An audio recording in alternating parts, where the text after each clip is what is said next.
Hi, and welcome to the Believe in the Land show. My name is Andy Billman. Let's take a look back at the week that was in Cleveland sports. Been a rough 72 hours here for our Cavaliers. They had a historical, laughing, bad game. I mean, major league insert bad comedy of errors type of situation in your life. The Cavaliers had that on Friday night. They then played that way again for the first half on Sunday, which is remarkable. Sure, there's some sort of Guinness Book of World Record they accomplished that. They did play harder in the second half, but it's far too late. The Knicks really got rolling in the second half, and the Knicks, who I haven't really. This has been a very sloppy series. It's been competitive. Neither team is really ready for prime time, but the Knicks did play better in the second half, and they finally put a half together, and they pulled away. I think not comfortably, but they pulled away without much hand wringing. They needed to make shots, but it really wasn't below 5 in the last minute and a half, 2 minutes, and that's what you need to do in these games to the home team when you're the road opponent. The Cavaliers are disappointing, lackluster, and it's hard to find more adjectives that aren't very negative. We expect more, as we should. What has happened to our Cavs? They have really hit a wall, and a wall that I didn't see coming. I'll be the first one to admit, I am surprised we're here with the Cavs down 3-1, heading back to Cleveland, and just depantsed. I mean, absolutely depantsed in the Garden. Embarrassing.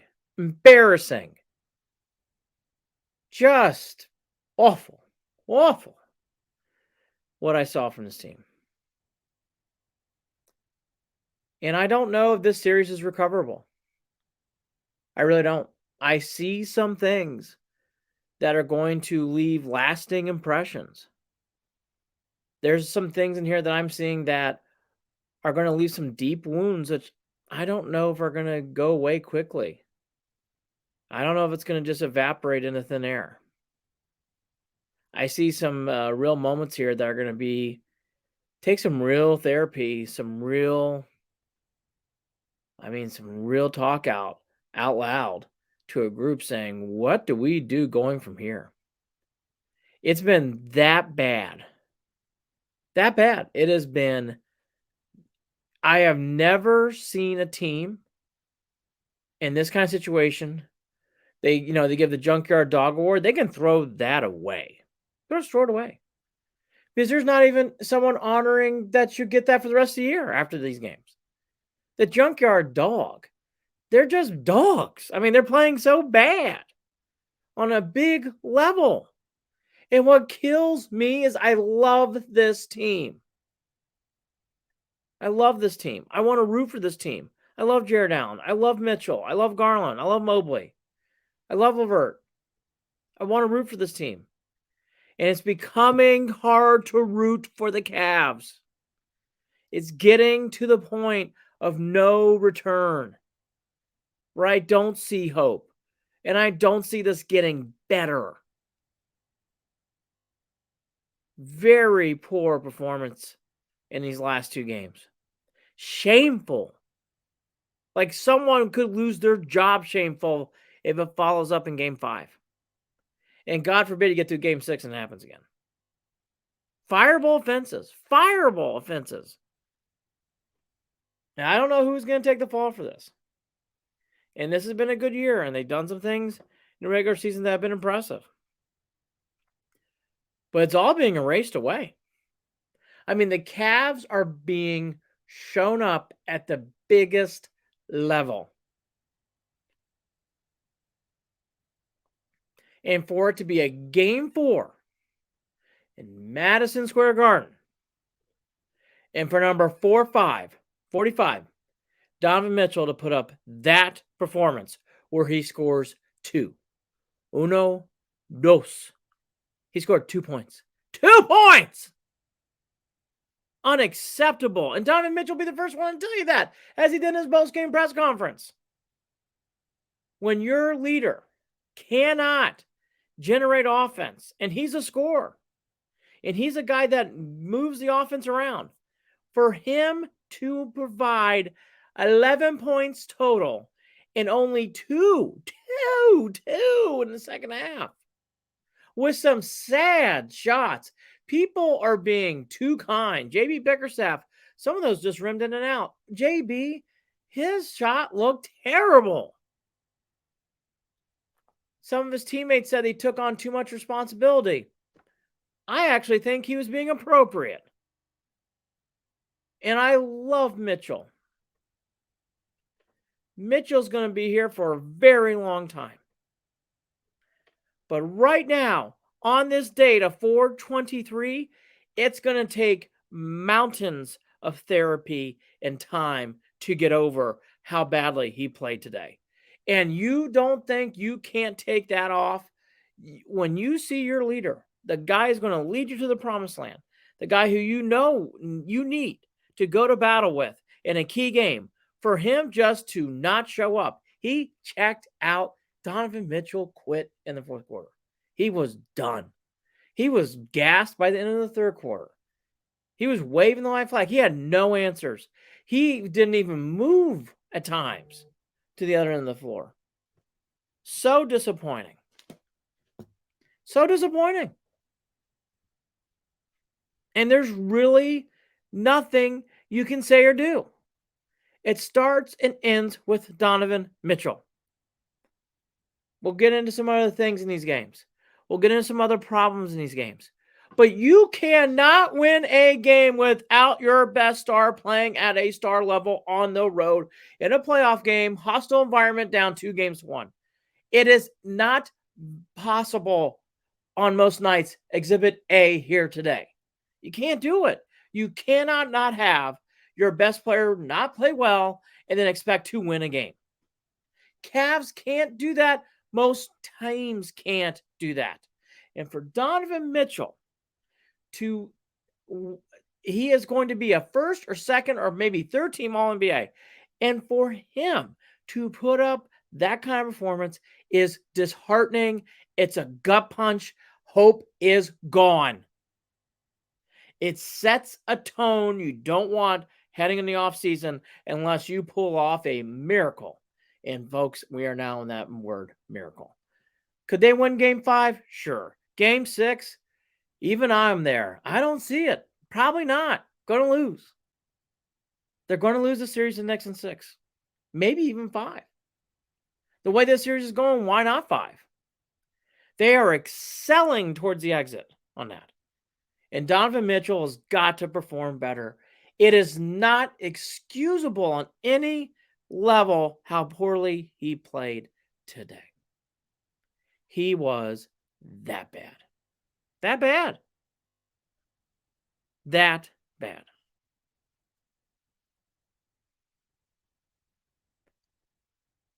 Another game and another lack of rebounding too on Sunday.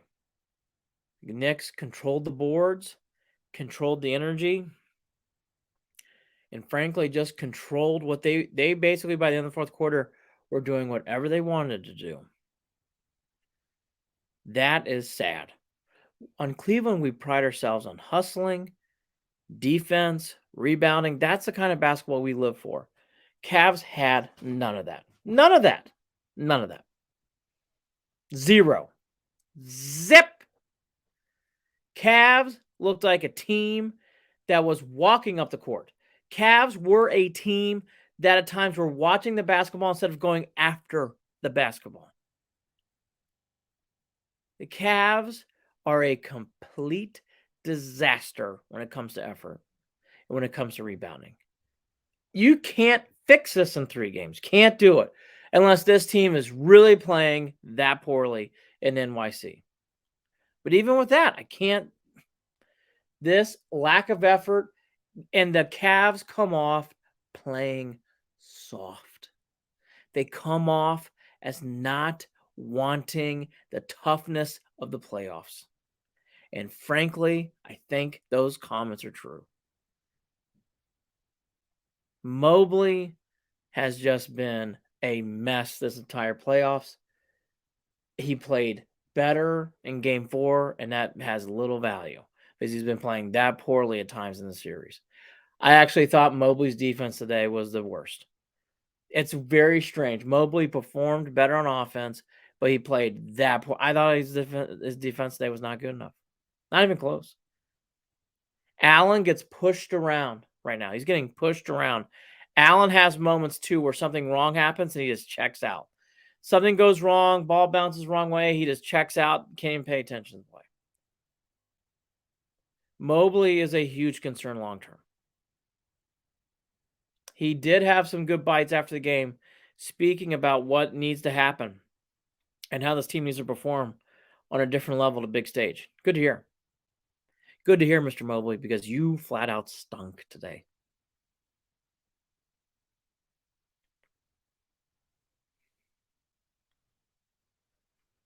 Allen was soft. Mobley, he has got a lot of potential. But I think right now we can say it's the P word. It's just potential. I know he's going to get some accolades for his defense. Fine. His offense has a long ways to go. His rebounding has some real work needs to be done. Mobley's a project. Maybe he can fix it over the summer. We'll see. But Mobley's a project, and Allen needs to get tougher. Allen is getting paid big bucks, and it's cashing in time. Where are your rebounds? He had today 4. I had to double check to make sure I had that right. 4 from your center. 4 rebounds. 4. How is that possible? Unacceptable.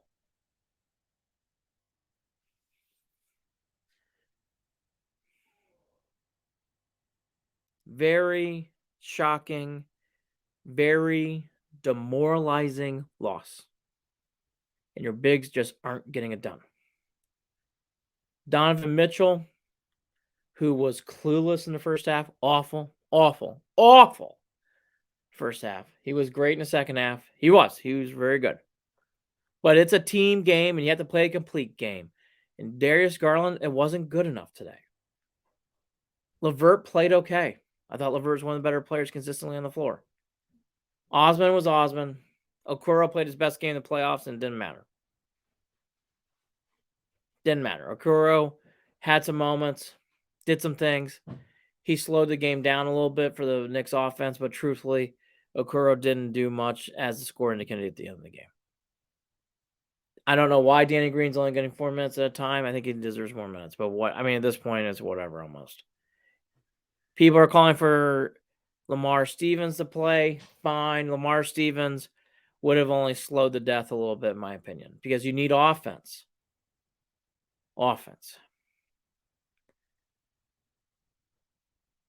And then there's JB Bickerstaff. A lot of questions are going to go into his coaching. A lot of comments are going to be made about how this team looked ill-prepared in New York. Game 3 was on the players, in my opinion. I thought Game 3 was so poor, that it should go on the players. Game 4, JB's got a big chunk of that.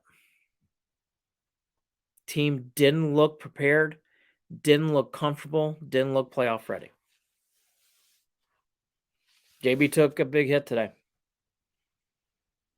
Has not been a good playoffs for JB Bickerstaff. The Cavs have made great strides. They made the playoffs. They've done some very good things this year. But coming back to Cleveland, this is a broken team. And the fan base is broken with it. That was a gut punch.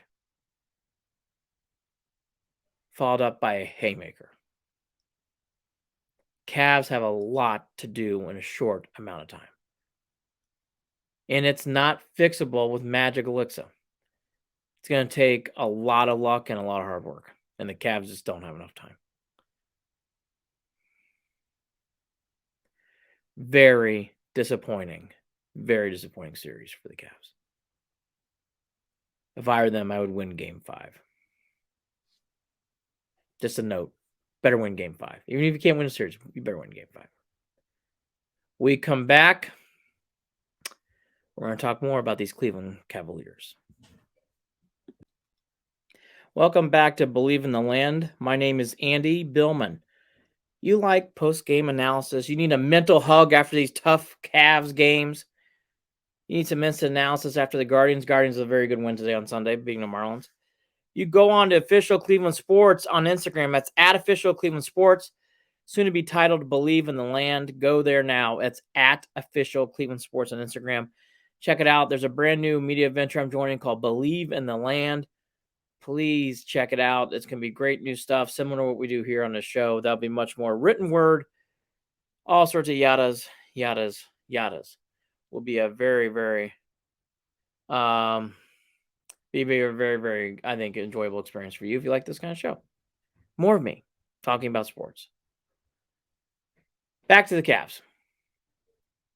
The Cavs really provided a lot of reality, maybe in a way. Maybe this is what we, in a way, had to endure as fans. And when I say that, it's because we just saw things and that were just, again, so disheartening and so gut-wrenching that maybe in a way this is what needs to be prepared for future seasons. Because the Cavs were not realistically going to win the NBA Finals. We knew that. To get to the Eastern Conference Finals was not realistic. So there is time for this team to grow. And I think for these first two games, what we've seen is the Cavs have a lot of room to change. They need to do a lot of things differently. They have to make a lot of adjustments to get this team prepared to win a playoff series, let alone go far in the NBA playoffs. The one thing that I've been very mistaken by on this team that has shocked me is just how they are not tough. This team is not tough. And they pride themselves on talking about how tough they are by giving the Junkyard Dog Award, which I love, and it's a great award, and it should go. It's something you like to see as a Cleveland fan. It goes to the most hustle, best defense, the most inspiring performance of the night. Right now, you couldn't even give that award away to the ball guy. They've been so poor. So poor. The Cavs are going to have to really think in the offseason, what do we need to do to take that next leap? What are we missing here? What are things that are not quite happening? The Donovan Mitchell trade is still a good thing. It took the team to another level it had to take. Donovan Mitchell has a lot of room to grow. I was mistaken on a couple things by Donovan Mitchell, and I now am aware of it. Donovan Mitchell has to do some things in the offseason to get his game to the next level. There is a gap, and he is at that second level gap right now. He is not on level one. Level one is the elite. He's not elite. He's not. He's very good. He is sadly not elite. I thought he was sniffing elite and entering that level in that arena, and he's not. He's simply just not there. He has to do some things better in the offseason. He has to be more consistent. And he has to get tougher as well, as some of his teammates do, in mentally straining situations. I've been very disappointed by him, but doesn't mean I don't like him. Doesn't mean I don't believe in him. I do believe in him.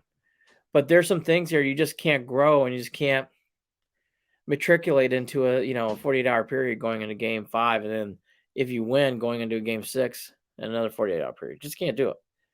It's going to have to take some real offseason work, and Donovan Mitchell is going to take a lot. I think he has it in him now. I like Donovan Mitchell. I really enjoy him as a player. He embraces this city, and we embrace him back. Those are a lot of good things you want in your players. But that next level, that next rung, it's going to be a bigger leap than what I thought. He needs a lot of work. He's there. He's close, but he needs a lot more work to get where he wants to go. And mentally, he's got to get tougher. Got to get tougher. Cavs are also going to have to figure out the wing, and they're going to have to figure out toughness inside. The wing situation's been exposed, and it's been exposed all years. The Cavs don't have a true wing. They really don't. Cavs are going to have to figure that out in this offseason. Cavs are going to have to develop someone to get in there to fix that. It's not Okoro and it's not LeVert. Those are two good bench guys that come off the bench and do nice things. They are not wings. Cavs are gonna have to do something creatively in that wing spot. And then to my third note, they're gonna have to do something about the inside. And I don't know what to say about that. And the reason why I leave it open-ended is Jared Allen has really been disappointing, and Mobley, I think, has been even more disappointing. We'll start off with Mobley. Mobley's got a lot of potential, but Mobley's taken another step sideways and even backwards in his NBA playoffs. He's had a really hard time performing. He has had a really hard time getting around what it takes to win in tough games. It's been glaring. And at this age, I'm not expecting Tim Duncan at his finest level, but I'm expecting more than what I'm seeing here. These numbers aren't good enough. They aren't. They are just not good enough. You cannot have 12 points and 7 rebounds if you're having Mobley. You need more than that. And Jared Allen had 14 and 4. 4. How in the hell did he only have 4 rebounds is beyond me. Maddening. Maddening.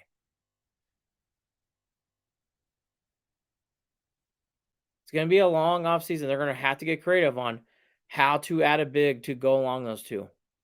Is Mobley and Allen aren't going to cut it when it comes down to big games in the playoffs. They are. That is not a duo that's going to cut it. Nope. I can see that in my eyes. It's not going to cut it. They are going to have to do something. And Mobley's potential is just that's potential. You can't predict potential.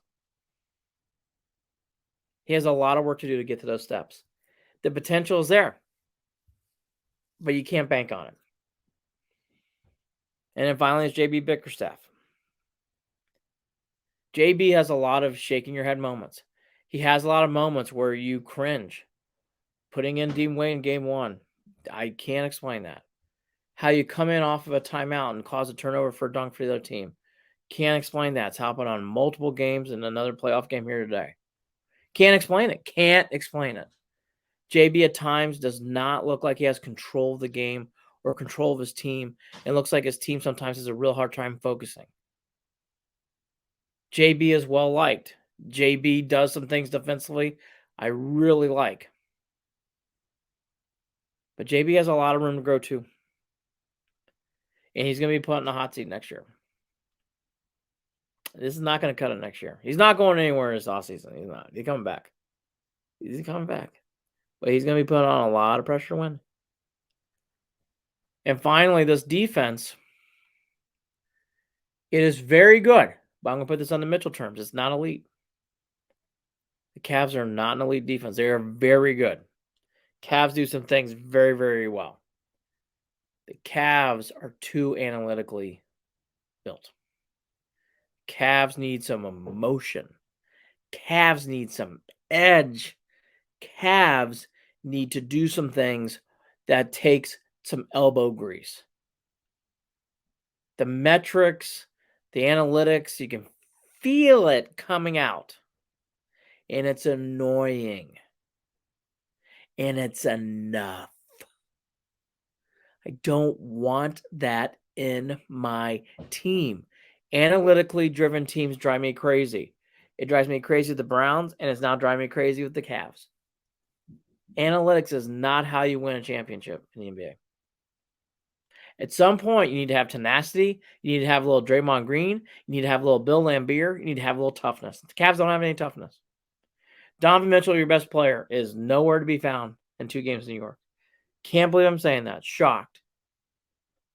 The wing situation, not a surprise, is a huge problem. Your bigs are not big enough. They're not playing tough enough. And JB Bickerstaff has not done enough to get this team ready to play. These are all real things. And these are real things that I don't know how the Cavs can fix these in the next 3 games. In fact, I'm pretty sure you can. And I know you can. Cavs are going to get eliminated by the Knicks. I will end on this note. If I were the Cavs, I would win Game 5. Losing Game 5 will put a cherry on this awful Sunday. Game 5 is really important, even if you lose the series. Win Game 5. Enough about the Cavs. Let's talk about the Guardians when we come back. Welcome back to the Believe in the Land show. My name is Andy Billman. If you love this kind of content, go on official Cleveland Sports on Instagram. That's official Cleveland Sports on Instagram. It has everything you want more after every Guardians game. We're there after the last pitch, the last strike. Later, this will all be called Believe in the Land, which is my new media venture along with Todd Hall out there in Westlake. It's called Believe in the Land at official Cleveland Sports on Instagram. Check it out. Guardians time. Guardians had a week that was left to be desired. They went 0 in 2 doubleheaders. They lost back-to-back against the Tigers. Then they won the last game of the series. Deja vu. Very similar games, except for they really popped off finally against the Marlins. Won 7-4 today on Sunday. But again, 2-4 week against teams that you would hope to be beating, that you should be beating. And frankly, right now the Guardians are doing, this is my overall big note. There's 4 things. This is my first thing. The Guardians right now are having a very hard time in April. And that is the history of this club. I guess we should really emphasize that. Tito Francona does not do his best work in April. He just doesn't. And it's here again. The team is 500. The team should be better than 500. Sure. The team doesn't perform everything you want it to do at times. Oh, there's no doubt. The Guardians at times will drive you crazy. But all that to be said, the Guardians do this historically.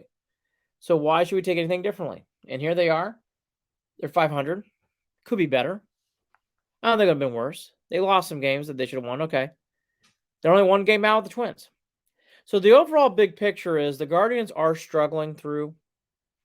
They are not playing good baseball, but they are 500, and they're only 1 game out heading into the new series of the Rockies. And then they end the week in Boston. So not terrible. Not terrible. So this is a very typical start. There's some things in there that I've seen throughout the years. There's some things in there that I know will get tightened up in time. They're not very tight at the moment, okay? You live with that as Guardians fans. I think that should be the overall note. This is typical Guardians/Indians baseball as we head here in the last week of April. It's par for the course. It will not determine the final scorecard as they hand them in once they're in the lobby. They're not, not even in the lobby. What do you call them in golf? But you know what I mean. It's not going to be the final scorecard. Now to the other 3 things. The starting pitching has been wonky this week. Hunter Gaddis has been sent down. I think that was appropriate. Peyton Battenfield showed some things. I really like Logan Allen's only 1 start, but Logan Allen showed a lot. And this is a different Logan Allen, left-handed pitcher. Very good today. Very, very sharp. Plesac was Plesac. Bieber hasn't been his best yet. Wasn't really great, but the starting pitching this week could not lift this team throughout 2 doubleheaders.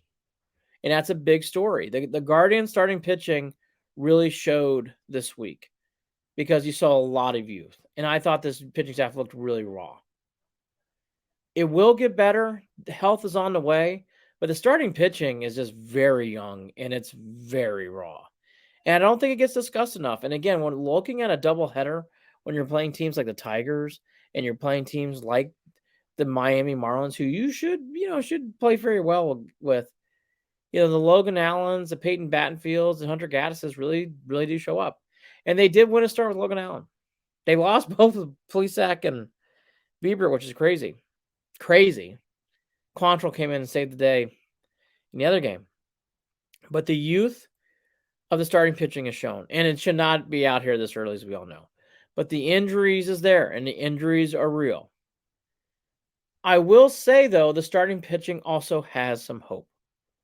I'm not just saying that to be positive. I really do like Peyton Battenfield. I like what I saw out of Logan Allen. This other guy, BB, who's right now currently in Columbus, is supposed to be very good too. So there's some live arms coming, and I think Logan Allen might stay up. I like him. Like that guy. Like what I saw. Peyton Batfield really battled in a big game in a doubleheader. Really like what I saw from him. But the starting pitching can't lift this team right now. In past years, they could, but it's very razor thin. But there's hope. It's not barren. There's some things in there that you can see that the Guardians are going to have that the Guardians are really going to like. And real quickly on Hunter Gaddis, that guy is a bullpen guy. Maybe down the road he's a starter, but right now he's a bullpen guy. And I actually would like to see Hunter Gaddis coming in into some spots in the 6th, 7th, and 8th innings. I think he could really do some things. I like him as a reliever, not a starter. But as a reliever, I can see it. I can see it. I don't think it's crazy. Starting pitching, raw and young, can't lift the team. And that goes into the third thing. This, the how should we put this? I mean, maybe I don't want to say power outage because they did finally hit some home runs, but it's not enough, obviously. But the offense has just, it's been a non-starter. They just can't get going. The first game in a while was Sunday. Sunday, they finally put some real traffic on the bases. They finally showed some real legs on the bases. You actually saw guys moving from station to station on Sunday. The other 5 games this week were pretty blah. Saw some really head-scratching moments where you're just like, geez, where are we getting the energy from in the base path? Don't know if I'm seeing it. And you saw that on multiple occasions this week. Even in their win in Detroit, it was a home run by J-Ram to make it 3-2. Yeah, that was it. 3-run home run. Guardians have to do a better job of their lineup. 2 things to note. A, Naylor is starting to come out of it, which is good. He has to. Guardians can't win with Naylor batting this way. He'll break out of it. Rosario, who typically starts the year slow, is starting the year again slow. But again, he had a strong performance on Sunday. Oscar Gonzalez is showing slow signs coming out of it. Will Brennan, who I think has actually been a good hitter, did nothing this week because he didn't play. I want to see more Will Brennan. Josh Bell, he's back. His average, which at one point was .78, is up to 228 now, so he's jumped a lot. But again, no one's really hitting the cover off the ball. And no one's really like Jimenez hasn't taken off yet. No one's had that hot streak yet, really. And Bell's been the closest thing we've seen. Bell's been pretty good the last 10 days. But no one's gone off. No one's taken this team for a ride, and they need some energy that way. Need a Quan-like week like we saw last year. And speaking of him, too, hasn't really done much. But Quan hits in big situations. I will say that, too. I guess I should take back. Quan does do well in big situations. And he always seems to get RBI when you need it. Man, if he's up there with the men on, he's going to get a hit. It's amazing, isn't it? Straw's cooled off this week. Straw's cooled off this week. Arias has had a struggle. Don't know how much longer you're going to see him up here. Just too bad. 3 strikeouts today. I like what I see out of Tyler Freeman. But there is no one person right now. J-Ram, unlike last year, has not taken off yet. You could use that kind of lift. And yet here they are. They're 500.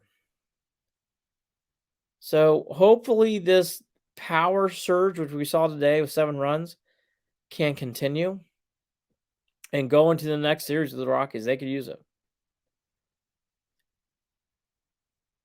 And then the final note is the Guardians tend to play close games, and they've seen the other half of this right now. You can't keep playing 1-run games. You're going to lose some, and the Guardians have been on the wrong end and some losses lately in the run games. Guardians have to do a better job of getting leads, putting teams behind, and making them chase. The Guardians always seem to be behind in these games. They're always behind. Guardians need to get a lead and stay ahead. They haven't had many of those moments this year. In fact, very, very few. Guardians need more moments when they're playing well and getting men on base and getting traffic on base and getting leads, and they're not blowing it in the bullpen. Guardians need to get some leads. They need to get out in leads, They can't keep relying on winning on 1-0 games. It's not a way to survive in this business of baseball. You won't survive. The Guardians have been on the other end of the stick this week on a few of those games. Got to do a better job getting leads. Guards have got to get ahead and got to put teams away. They just haven't done that. Frankly, they haven't done that at all this year. But again, to note number one, it's April, and here they are. Couple individual notes. James Karinchak. Let's go down that road for a second. I think James Karinchak needs some work, and I think he needs to prepare better for what he's doing right now, because he is not only giving up, he's giving up bombs right now on home runs on multiple occasions. James Karinchak's not ready for the 8th inning right now. Doesn't mean he can't go back to that role. He struggled there last year too, and last year he found it late in the year and recaptured that setup role going into the 8th inning, going into the 9th. He can find it again. But Karinchak right now is way off. He's having a very hard time keeping things together, and really can't seem to find. He just has a hard time. He gives up a lot of fouls, and he finally gives up a meatball and gets frustrated, and this gets pounded out. And the thing that's also concerning, his other innings haven't been clean. Very rare to get a 1-2-3 inning. James needs to work on some stuff. Henches is coming soon, thank God. I think that will really help the situation. Hunter Gaddis would also help a little bit too and relieve some pain. The other thing, which I kind of talked about, is I need to see more Will Brennan. I know they're playing lefty, so they didn't show him, but man, we could use some Will Brennan in our life. No Will Brennan this week. I thought was kind of a deflator. Could use some Will Brennan.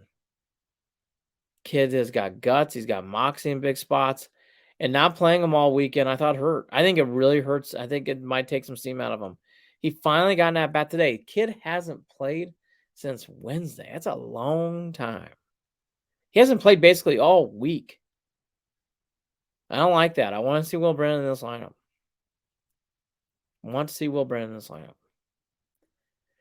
Again, the overall message is 11-11. Not a week you want to go 2-4. You got to gobble up these wins. They did not take out the garbage with the Tigers or the Marlins. The Rockies are very bad. They've got to figure out a way to win some games there. And I hope they do, because that is a week to gobble up some Pac-Man pellets. Rockies are 6-17. Take out the garbage. But again, early on, you can notice one thing. The Twins have not expanded on this lead either. They're only 12-10. And everybody else in the division's pretty lousy. Tigers, after that series, have lost 4 in a row. White Sox are spiraling out of control, and the Kansas City Royals are already looking at mock drafts. So the division is very weak this year. In fact, baseball is pretty even-handed so far. If you look past the Central, obviously the teams that jump out at you are the Rays, off to a really hot start. Orioles are 14-7, off to a hot start. Texas Rangers, which I kind of picked out earlier this year, they're off to a very hot start. So those are the teams in the AL. Yankees are there. They're going to make the playoffs. Blue Jays are there. Hard to see them not making the playoffs. Might get 4 teams out of the AL East. It's amazing. But the Central is open for business after the Twins and the Guardians. Because, I mean, there's nothing there. Nothing. So the Guardians are in just okay spot. Again, it's not the fast start we're all wanting, but it's not poor, woe is me, and they're out of position. They're really not this time. Guardians play the Rockies, get a day off, then in Boston for 3. And that's your Guardians report. Welcome back to the Believe in the Land show. My name is Andy Billman. And again, you can find me after everything that goes on with the Guardians and Cavs right now. It's at Official Cleveland Sports. Check it out. It's at Official Cleveland Sports. Also, I'll be doing a lot of coverage on Instagram, by the way. It's on Instagram at Official Cleveland Sports. You can check out what I think of the Browns draft, too. We'll start following the draft, obviously. Doesn't get ramped up for us until Friday. And then Saturday, I'll give a draft report again on this show and then all throughout the channels. If you like a lot of the stuff, check out Believe in the Land on YouTube. Believe in the Land on YouTube. Sign up. Become a subscriber. You like this? You like me? Check it out. I give instantaneous stuff. As soon as the final out's there, I'm there. Hello. Final buzzer, even in Madison Square Garden, I'm there. And you better believe it during the Browns football season for the fall. We are at the 5-year anniversary of Baker Mayfield being drafted on Wednesday, the 26th. Can you believe it? It's been 5 years. Holy cow, what an adventure it has been for us Browns fans.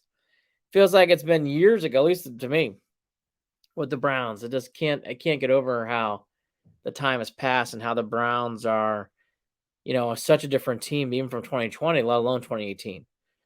Baker Mayfield being drafted was an exciting time, obviously, and it was time for it's time for the new Browns. The Browns really finished up 16-17 with some of the most egg stinking performances, which led to one win, as we all remember.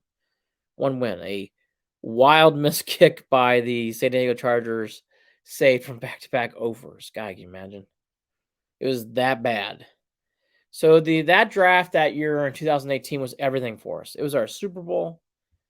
Is what we had been tortured with. Yes, we had Myles Garrett.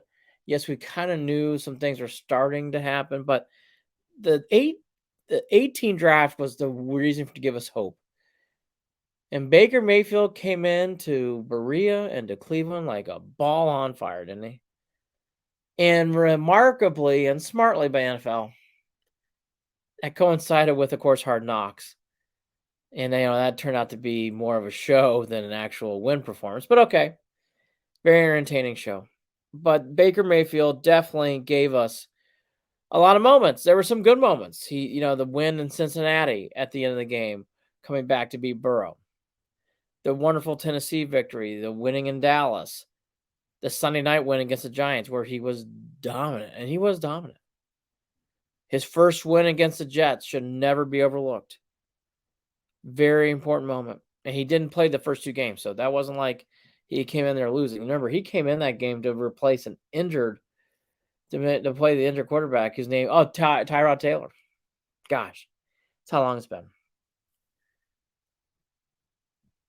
But Baker also brought a lot of baggage. He brought a lot of heat. He went after a lot of reporters in town, multiple reporters. He was definitely very bravado, alpha male, which isn't always, something that endures us Browns fans. Doesn't endure me as much as others. He also had the most important win since the move and the comeback. He won a playoff game in Pittsburgh. That can never be overshadowed. That is not a light moment. That is a huge moment for us.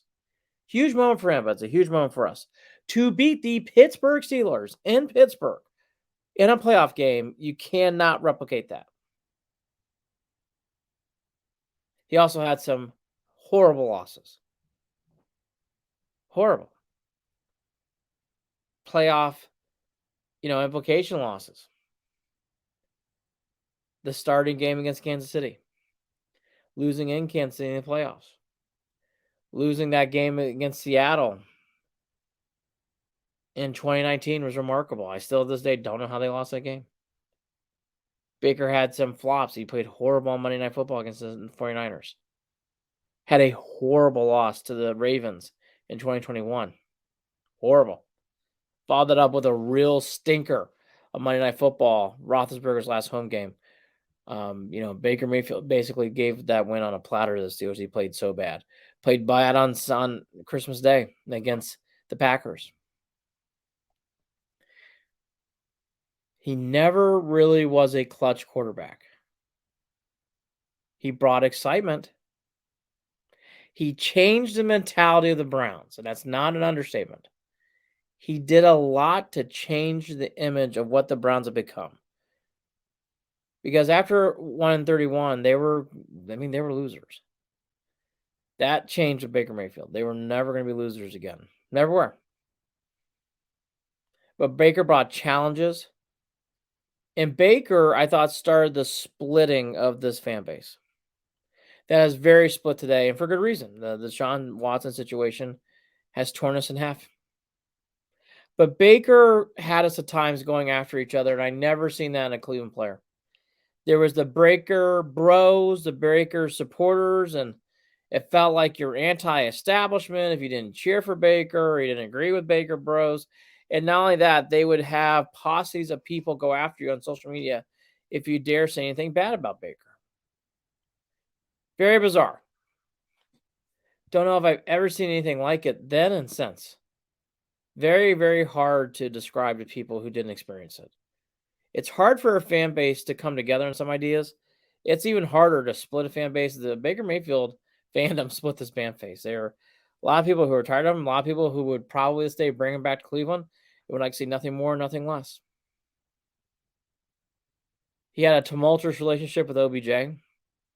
Then kind of cost him his career here in Cleveland. He had some moments where he really came off and you felt bad for Baker.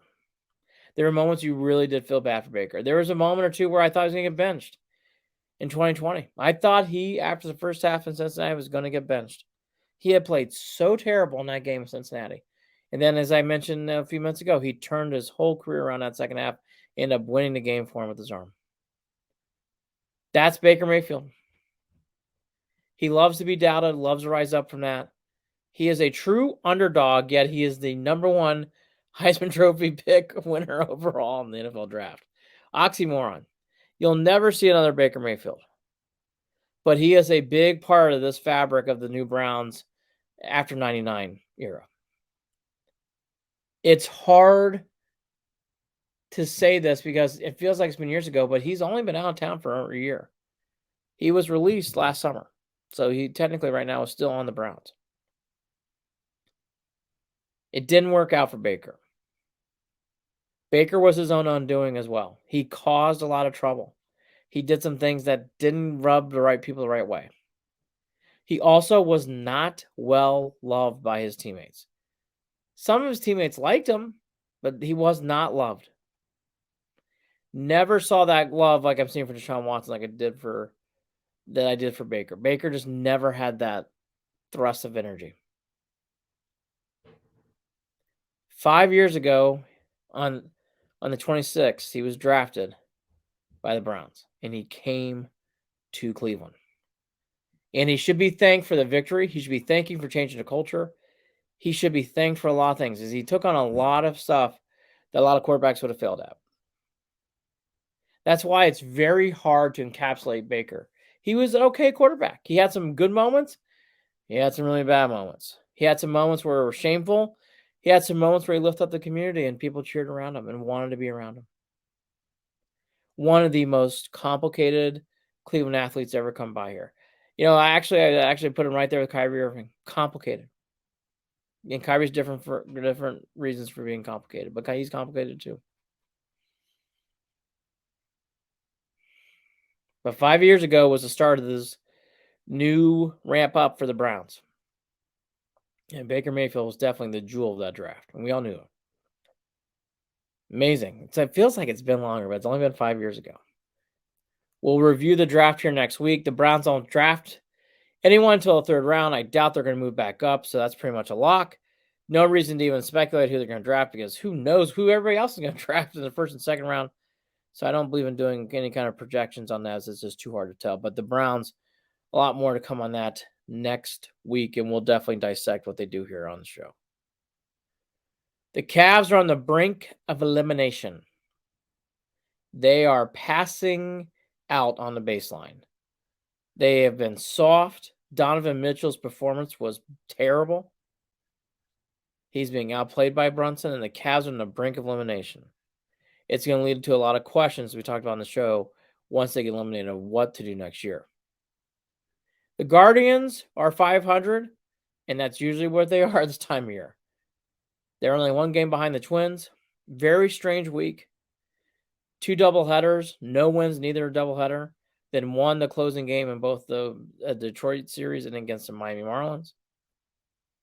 And 5 years ago today, Baker Mayfield was your Cleveland Browns starting quarterback in then week 3 of the 2018 season. And that was the week in Cleveland sports. My name is Andy Billman. Check out Believe in the Land on YouTube. Check out Believe in the Land on Instagram. That's at official Cleveland Sports on Instagram. Check it out. It's my new media venture. Hopefully the Cavs win Game 5. They could really use it. Very important win for that team. We'll be back here next week. Have a good week.